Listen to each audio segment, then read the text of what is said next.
All right, let's get started. So as I said, we'll have time for question and answer afterwards. And so hold your questions till then. Let's see if I can do this. Oh, there we are. There's our team. So we have Ed and Kathy here and Marsh and Marcy. This is Steve. He's from CMEP, which is Churches for Middle East Peace. Here I am. And yeah, where we are. Marty and Jan, and Carol Johnson, who has COVID. She won't be here today. And this happens to be the priest Emmanuel, who was, he's a Greek Orthodox priest, and we had this taken. Oh, yeah, and this here, I forgot his first name, Kyle, is also from CMAP. So we traveled with Medjdi Tours. They provide a unique dual narrative tour with the help of two local tour guides, one Israeli and one Palestinian. There was always fun banter between the two. Medjdi's trained guide facilitators help open a conversation, answer difficult questions, model friendship through respectful dialogue and disagreement, and give travelers an opportunity to encounter new voices and perspectives. So the goal of this trip was not just to see the, Bethlehem and where Jesus died and the highlights, but also provide a life-changing travel experience through a spiritual pilgrimage to the Holy Land. And we would return with enriched perspectives about the lives of Israelis and Palestinians. And hopefully, team members will consider engaging in peace-building efforts and constructive advocacy once we return to the United States. And that's part of why you're here, to hear about this and how we can promote peace. Just to give you perspective, so before World War II, the whole land here was called Palestine. And the white is Jewish land, and the black is Palestinian, mostly Muslim.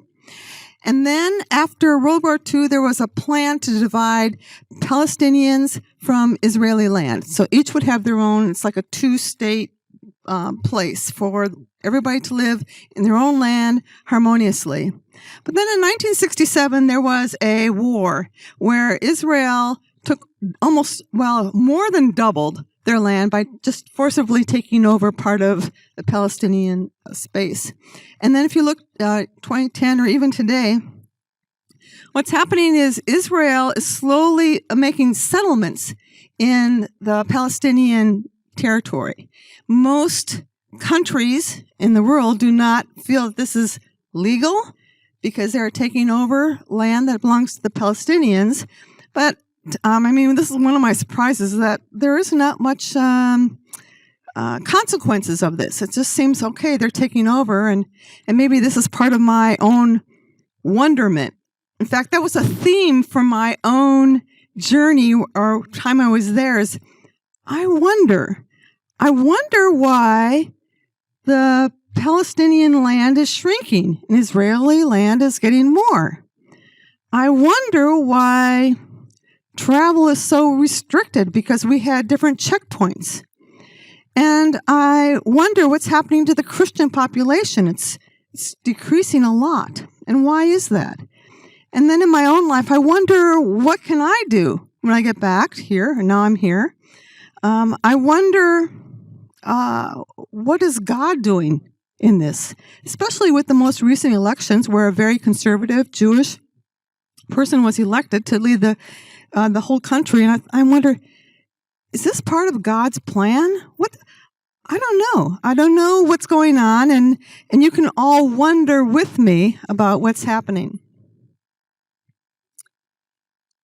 So here is briefly what is the Israeli-Palestinian situation. I said that, I knew there was Palestinian terrorists at one time, and what's going on? So here's a short history.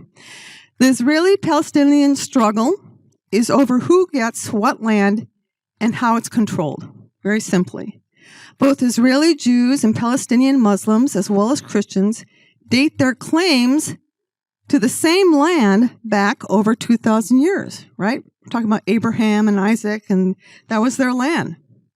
So the Israelis have maintained ties to the historic homeland for more than 3,700 years. God promised the land to the patriarch Abraham. The Jewish people settled and developed the land, and they claim to have a historic right to the land between the Mediterranean Sea and the Jordan River. Now, the problem is there's also Palestinians, and the land was called Palestine even before World War II. The term Palestine is believed to be derived from the Philistines, a people who in the 12th century BC settled in what is now Israel and the Gaza Strip, and Palestine became more Arabic after the Muslim invasions of the 7th century, and prior to 1947, that whole land, which is called Israel now, was called Palestine. Very simple introduction. So here are reports. Now, I'm just going to tell you why we have the cat there. And that is because throughout our trip, there are wild cats all over. There's cats crawling in the garbage. There's cats on the street. There's cats on the sidewalk. So just a little bit of lightness here. We have a cat. So I'm going to talk to you about the settler who we met. He's a Jewish Israeli who lives in one of those settlements in the Palestinian side. About Father Emmanuel, who's a Greek Orthodox priest. You saw his picture. Carol won't be here, but Linda will be giving her presentation. Marcia's here, and then Ed's going to talk about his trip that he had. It was extension, as well as whatever Ed wants to talk about, right? All right, we got limited time here. So first of all, this is a settlement. And they are behind, usually walls protected, because surrounding them is the Palestinian farm land and houses. We visited an Israeli Jew who lives in a settlement. There are over 100 Israeli settlements in the West Bank, but that number's small. It's actually probably much more. Israel feels these civilian settlements are of military necessity to protect the Middle East and their country's security. In addition, Jewish religious law holds that the area is God-given inheritance of the Jewish people based on the Torah. We know that. We've read that. And the settler who we visited added that these remote lands were not currently being used by Palestinians. They're up in the mountains, and they were not being used. That's his opinion. So the challenge is that most of the world considers these settlements illegal, and they violate the UN Rights Commission. But, this is another thing I wonder about. Why do we not speak more strongly against Israel taking over that land? But that's a wonderment. I don't know. So our prayer request for the settler and this whole region would be for the peace and stability of Israelis and Palestinians, that they could live together. And that is the settler point of view. Now, Father Emmanuel was a sweet man. He is a Greek Orthodox priest. And he's in a village about 18 miles north of Jerusalem in the West Bank. That's the Palestinian part. In Abud, the Muslims and Christians live together. Surprisingly, it's a pretty small village, and the people live peacefully. His message is love. There are no enemies, and we pray to our Lord Jesus Christ to give us peace. He also had a lot to talk about love and peace. We don't throw stones. We don't fight violence with more violence. We do to others as we would have them do to us. It was a very peaceful, loving message. He felt that Palestinian Christians are leaving the country because there are no jobs and no food for them. It's hard to live. But Christians need to stay in the West Bank where they are witnesses for Jesus, and for Americans to stand with the church to give hope for life. He talked a lot about hope, and that when we don't look to the past. It's like a farmer, he said, would have his plow, and you just go forward. You keep on going forward, and you don't look back, because what happens, your plow turns. And in front of you is Jesus, So keep your eyes on Jesus. Don't look back, but keep on going, following the love and peace of Jesus. I'm going pretty fast, y'all. See, helps it out. We're going to slow down here. This is going to be Linda's, right? Yeah. Why don't you come up here and tell us about this family? Yes, they are. The photos are here. Yep. So I don't know if you want to look at this current situation. They are living under the occupation. That means they're living in the Palestinian part. They have many restrictions, and we're going to hear about that from Linda. And then we have a prayer that we can understand Jesus' heart for the marginalized. So I'm going to move forward here, and then you can go to the next one. So I'm just standing in for Carol. She gave me the information.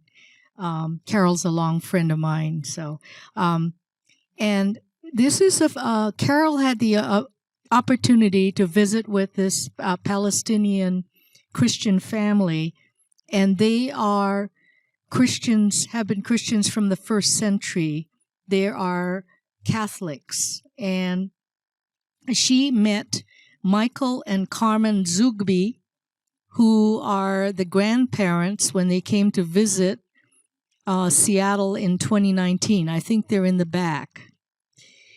And I have the list of, she was able to meet all the adult children. They actually have 6 children, and I believe 4 of them are in the photo. And I have a list of their names. And she wanted me to share that with you. On the right is Jawad and Ronza. And then next to them is Jamal and Sandra. Then next is, to the left, is Jamil and Claudine and their daughter, named Madonna. And then the last one on the left, going from the right to the left, is Jihad and Suha. And so she got to meet all the adult children, and she's asking us to pray for this family. They've had a lot of difficulties, and I will read what she said, and it was amazing to me. She has stayed in touch with them, and they had asked her to visit their adult children when she was in Jerusalem. And Michael and Carmen, the grandparents, have been married for 39 years. And they have 6 adult children, but Israel doesn't recognize their marriage, since Michael was from Bethlehem and Carmen was from East Jerusalem, 6 miles away. The family is struggling because the Israeli government sometimes separates families by giving them different documents. West Bank versus East Jerusalem resident. 2 adult sons, Jamil and Jawad, have been assigned West Bank IDs by Israel, and they have to reapply for permission to live with their spouses in East Jerusalem every year. Jamal and Madonna have East Jerusalem residents IDs, so they are okay, but they aren't allowed to vote, and they can lose their East Jerusalem resident status anytime. Their son Jihad has no documents because Israeli authorities took them away when he was 19. He has not done anything illegal. He had just returned from being a high school foreign exchange student in the U.S., so he is stateless, and it makes it hard for him to be employed or to travel. And Jihad's 4 children are registered under the wife Suha in East Jerusalem. Jihad's eldest daughter, Carmen, is eligible to get her documents at age 16, but she has had to reapply several times, but she hasn't been yet granted documents, which she needs to take finals and graduate at the end of this academic year. So it's really complicated. The first photo is, okay. Yeah. Touch, here we go, right here. Oh, okay.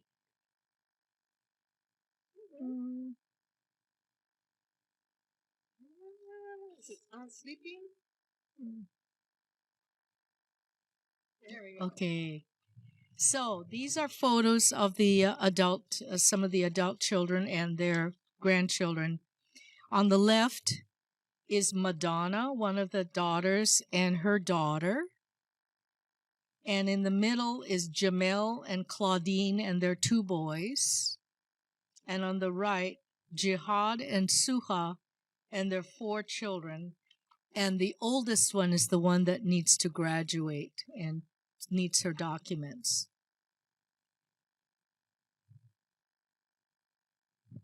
Thank you. That's a very important presentation. I'm glad Carol's there. Next up is the Tent of Nations. Go ahead, Marsh.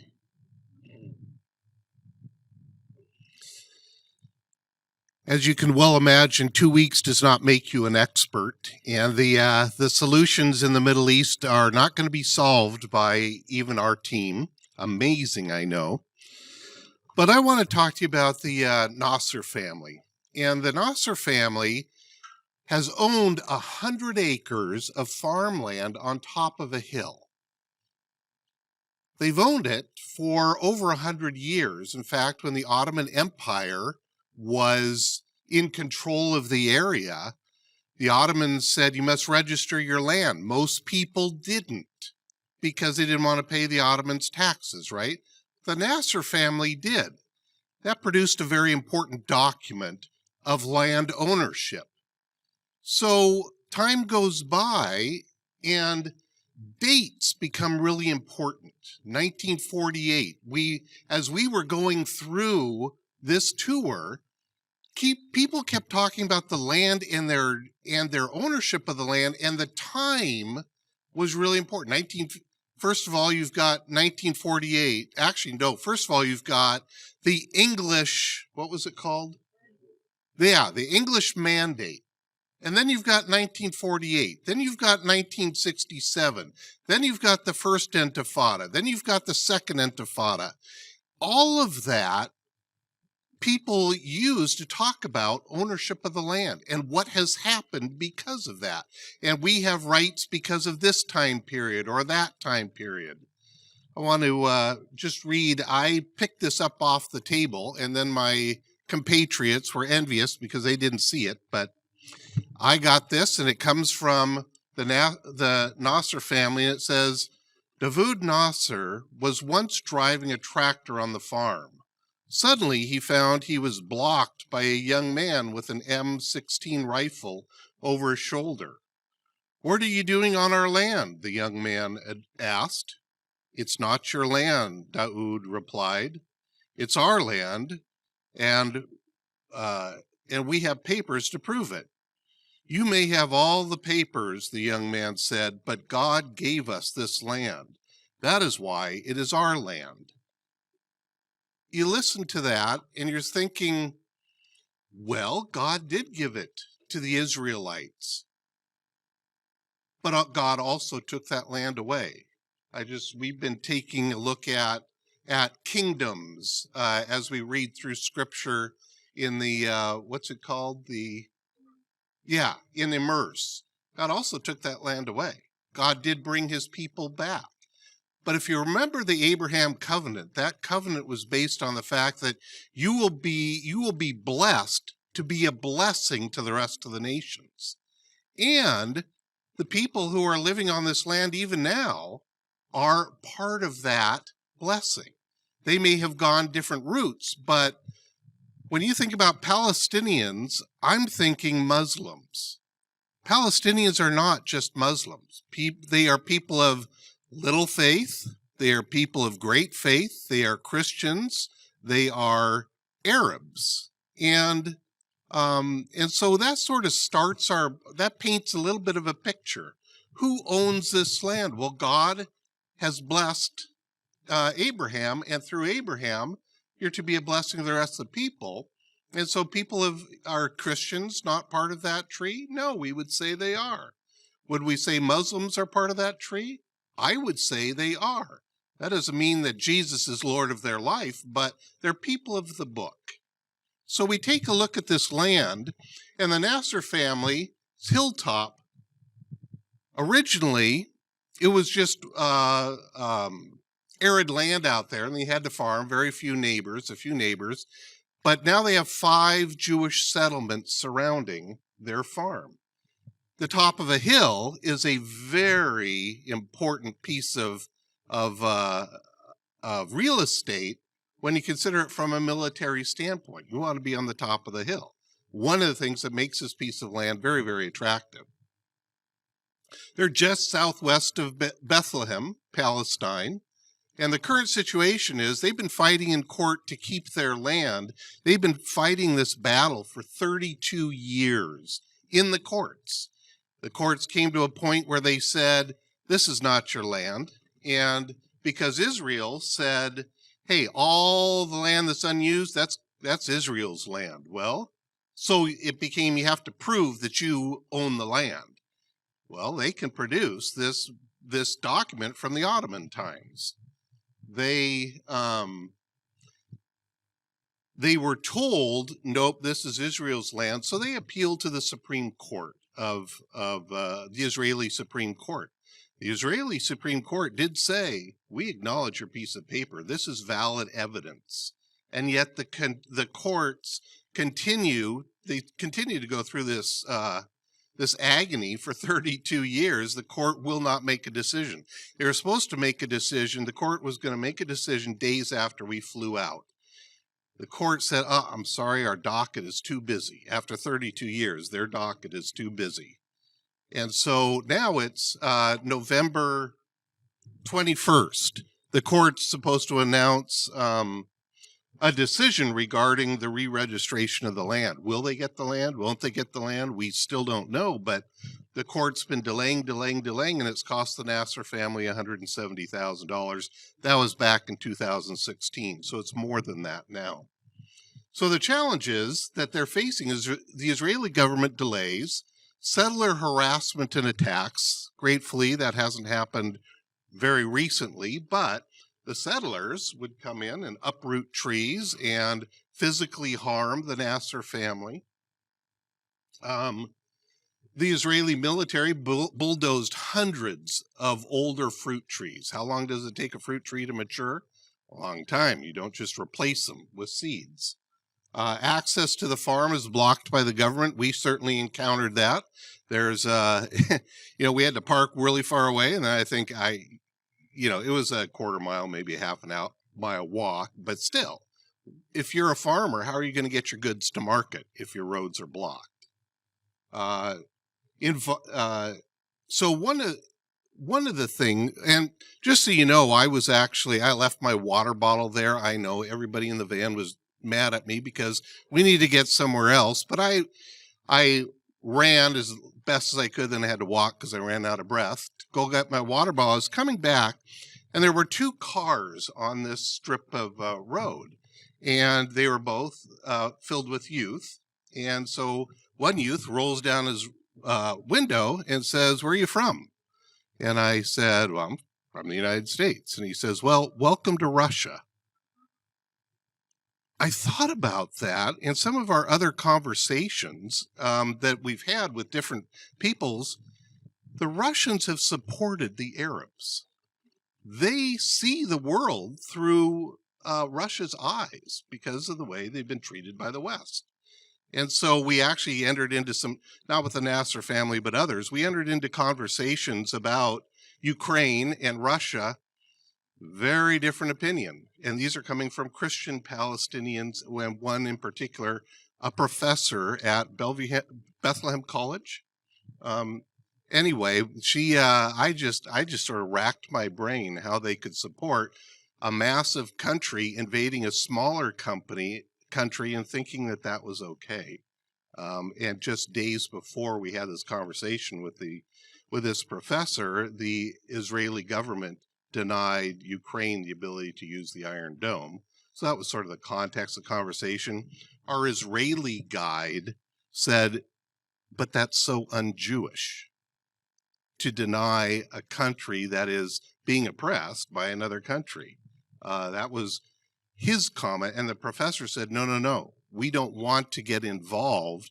In fact, and it's just boggled my mind. Getting away from the Nasser family, I'm sorry, but the fact that she said, ethics is not to be considered. It's more the pragmatism. We're such a small country. Why would we get ourselves involved?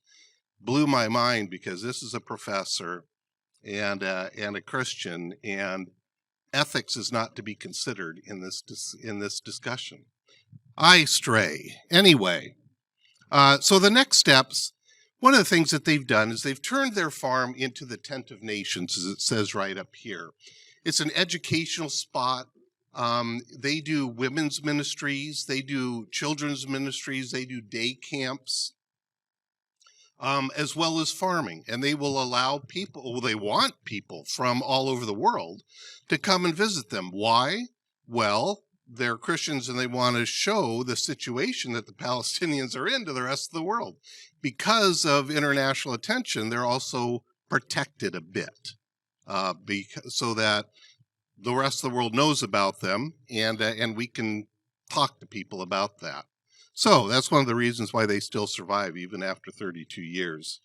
I have just last night, I wrote to University Ministries Mary Grace, and I said, you might want to take a look at this community, and you might want to send a team there to work in the farm and do the youth day camps, and learn about the other ministry and what's going on. At least that's more than 2 weeks. Of course, they're not going to come out as experts, but what a great opportunity to help farm the land, to help care for the animals, to be able to be a part of that and to learn from that.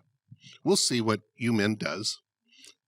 So they are also working on becoming self-sufficient. They have no electricity. They have no water.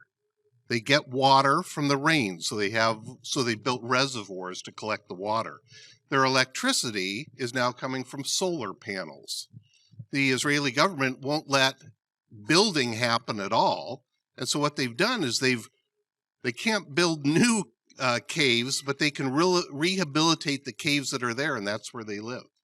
And that's where they also do some of this youth or children's work as well. And if they build a new cave, they've also experienced a lot of buildings being bulldozed, even though they were buildings to house their animals. They'll get bulldozed because they don't have the permit. And 94% of the permits that are submitted to the Israeli government for building are denied. They can't build wells either. So anyway, it's a bit of a mess, and I would just ask for your prayers, especially coming up to this November 21st date, that the courts might be just in their decision. Frankly, that they might make a decision and see where things go. So here is a picture of a cave. That's my beautiful wife. This is Kyle, who we talked about from CMEP. And unfortunately, the rest of our people were here or over there. So, oh, hey, here's Ed. Isn't that you, Ed? Yeah. This is Daoud, too. And it's hard to understand that we're in a cave, but we are. We're in a cave. Tent of Nations is a rock, and one of their foremost,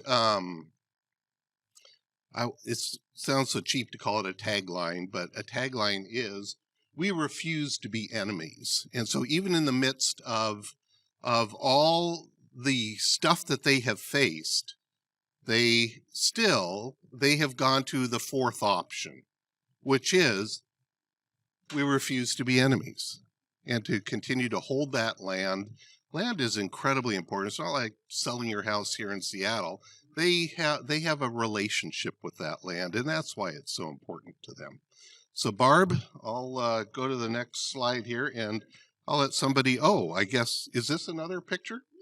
Excellent. This is from the Tent of Nations as well, and this is for their youth and kids that they have around the neighborhood, and also they invite people from other countries as well, and just showing how we all can get along. I mean, at least kids do, so it's great. Okay, so we're going to have Ed talk and a little bit, and then not on the schedule, but Marty's here and Jan's here, and we're going to give them a time too. So Ed's going to talk, and then Marty and Jan. Which one? That one, the one that says to the right rather than down. Well, maybe not quite yet. So of course on our trip, and as you saw that map going back to 1948, there was a fundamental assumption made in 1948, and that is people can't play together. That Jews can't possibly get along with Palestinians, be they Muslim or Christian. And so what are we going to do? We're going to just arbitrarily come up with this line, and we're then, as happened, we're going to force 800,000 people to go move and lose their land, and we're going to just completely disrupt a lot of people's lives. I look back and I go, this was a very British notion. They've tried the same thing in India and Pakistan. And I realized from a trip that my wife and I took just a couple months before this trip that this is a very Western European notion.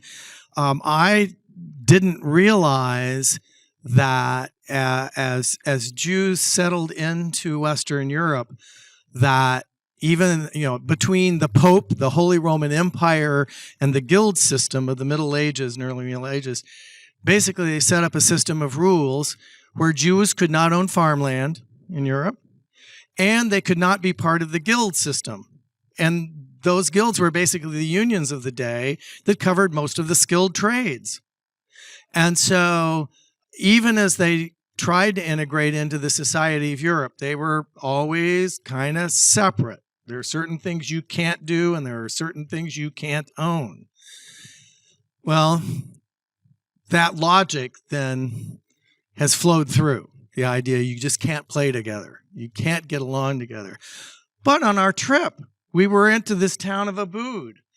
And the church that we went to, and the father, they have the cornerstone of this church going back to when Emperor Constantine's mother, St. Helen, came through town on her way to try to find the Holy Cross, Jerusalem. And they had welcomed and aided them.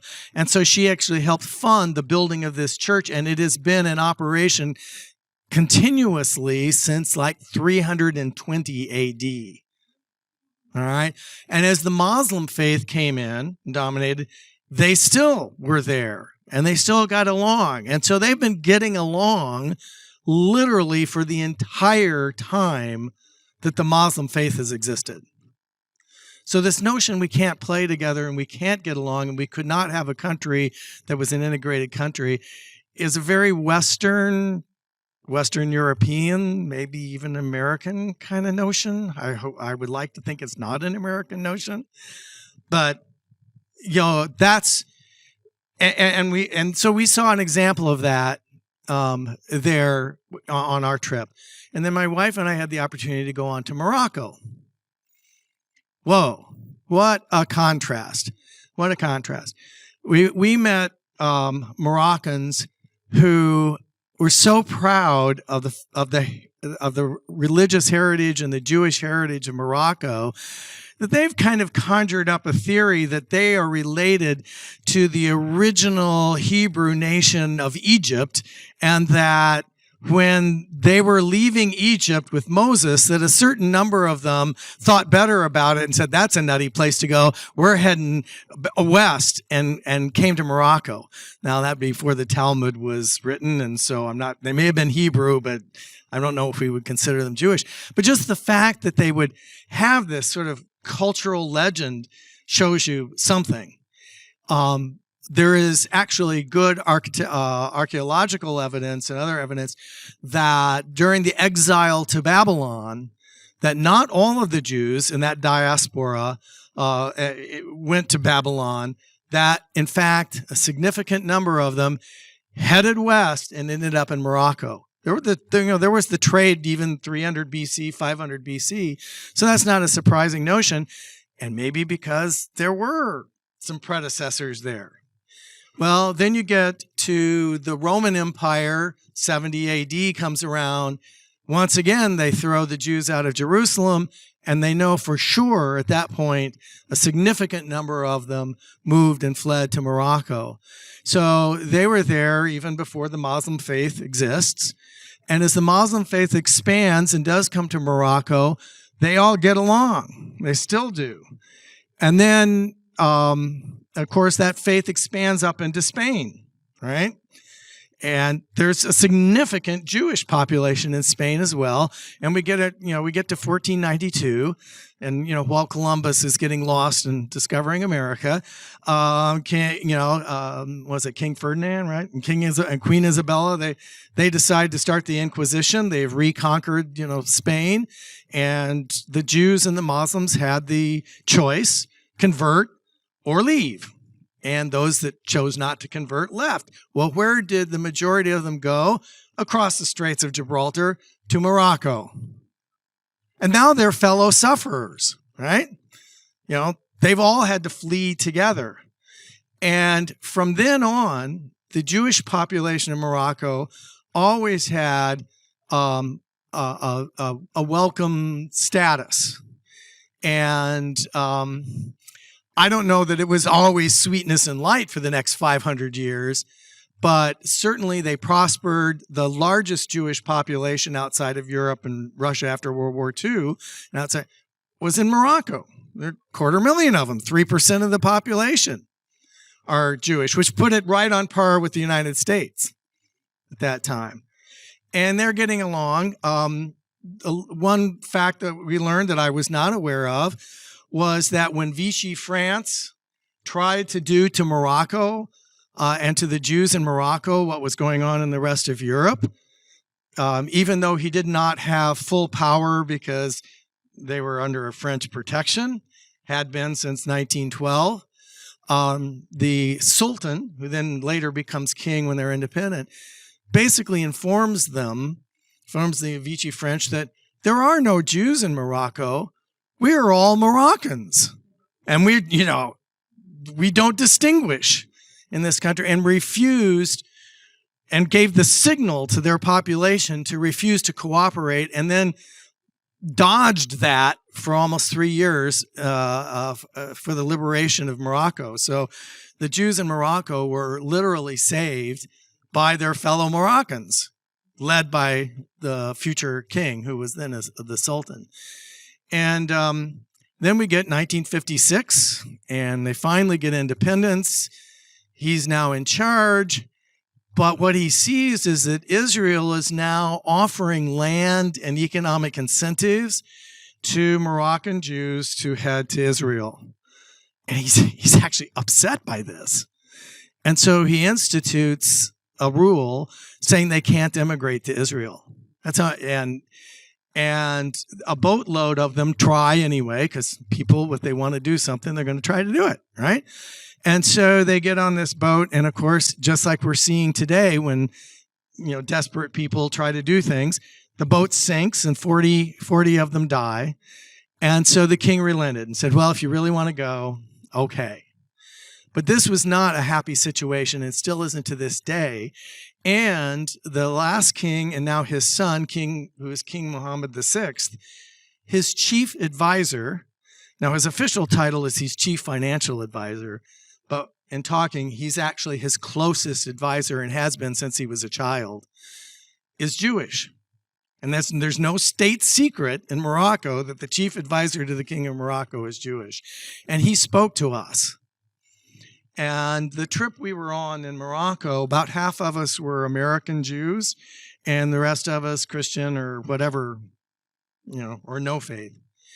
And he had this very pointed message.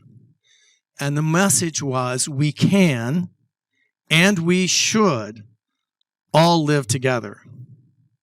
And that we should be, if we can, using whatever influence we have to make sure that that's the ultimate result, where we all have opportunity and where there's justice for everybody and true opportunity for everybody. And so when I look back, I thought, here we had an example of a community right in the Holy Land that since 300 plus, and then when the Muslim faith comes through in about 700, has been living together that long. We have the example in Morocco of the same thing going on. In that case, Jews and Muslims getting along. And in fact, one of their foremost Jewish philosophers wrote his great philosophical pieces, Maimonides, while he was resident in Morocco. And then he kind of got into trouble theologically. But where did he flee to? He didn't flee to Europe. He fled to Egypt. And he also was known as a medical professional, and he actually became the chief physician to the royal court in Egypt, as well as his philosopher. And one of our guides was his parents were from Morocco, and so on this trip he was looking for the graveyards of his grandparents and great-grandparents. And it turns out that these graveyards are being carefully preserved and maintained by Muslims, by the Moroccans who are there. And they have guardians of these. And it was these guardians who could lead him to the tombs of his parents and ancestors.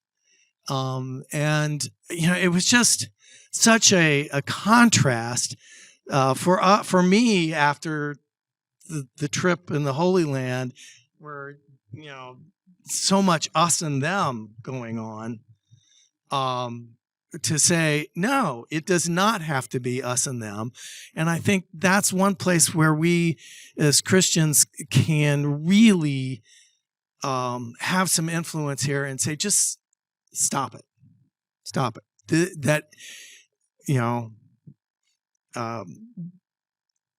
You come up with your various theological arguments for what it is on both sides, because of course we all like to have God on our side, right? Don't we? If God's on my side, I must be right. But just stop it. What are we called to do? We are called to love our neighbors. And even from that parable, we know we weren't called to love just our Jewish neighbors. We weren't called to love just our Muslim or our Christian neighbors. The Good Samaritan didn't, check on religious philosophy before taking care of somebody. And I think that is just loud and clear in our message, and I think we need to be loud and clear ourselves. Couple quick.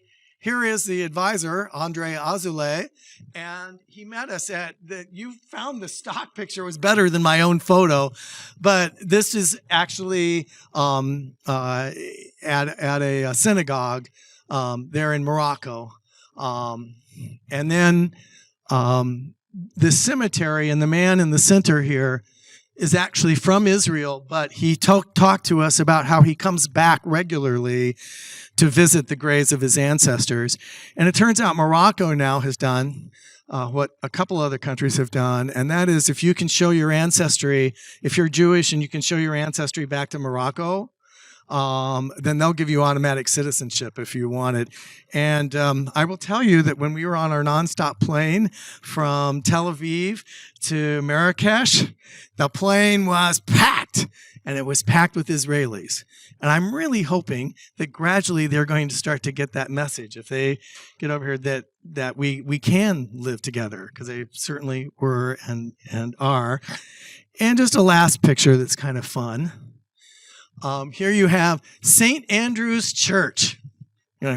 My goodness, there we are, right? And this church has been around since 1905, built on land that in Tangier that was given nominally to Queen Victoria by the Sultan at the time, back in the late 1800s. For an Anglican church. And this is the church. And what was very cool is the Lord's Prayer is done around it from right to left in Arabic. The church is oriented to the east.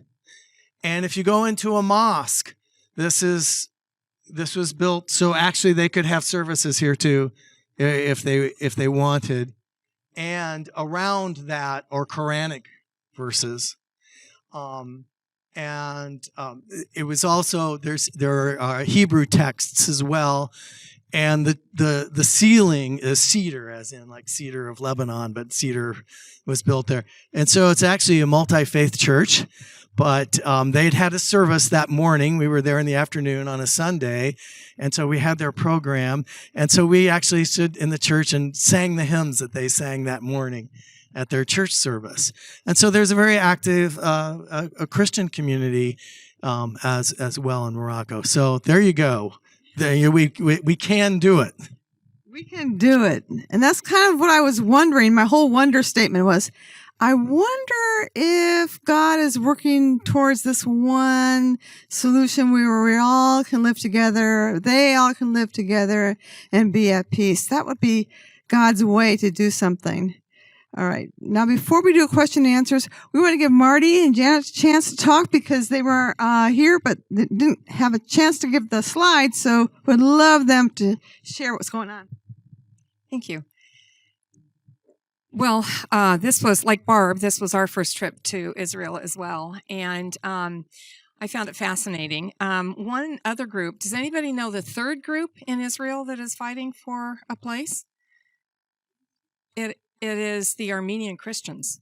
And so we would go into some churches and it would be like, this is where the Jewish people worship. This is where the Palestinians worship. This is where the Armenian Christians, and so there were times when it was like, well, we're going to visit the site, but we can't go in there right now because the Armenian Christians are having a service. We're just not used to that in the U.S., where we not only share spaces, we are used to that, but where the spaces are so completely defined and distinct. So that was something that was really interesting. And then I just wanted to piggyback on Marcia's talk about the Nasser family. They don't have, as he said, they don't have electricity and they don't have water. And the way that they lived was amazing. But also, those people that you saw in that tent, they fed all of us. I just wanted to say that because I thought that was so impressive. They fed all of us, and they were so gracious about it. They had dinner prepared for us. We got to their place, and there was a whole other group there already. Turns out they were also from Seattle, right? And did you know they were going to be there?